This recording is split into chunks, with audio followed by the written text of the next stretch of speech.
Wajib bagi setiap muslim ketika dia menyambut musim-musim ketaatan dengan bertobat kepada Allah Subhanahu wa taala dan dia berniat kuat untuk kembali kepada Allah Rabbul Alamin.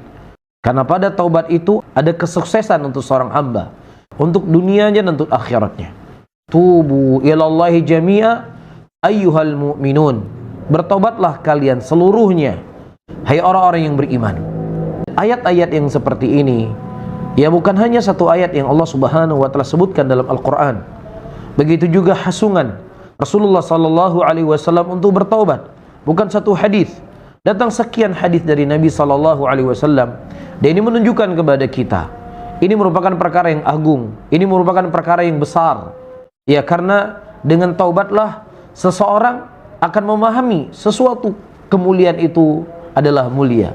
Tapi ketika hati seseorang itu terisi dengan maksiat, hati seseorang itu lalai, ya hati seseorang itu banyak berbuat kezaliman, maka hatinya itu akan menjadi gelap. Ketika hatinya gelap, dia tidak akan tahu yang mulia.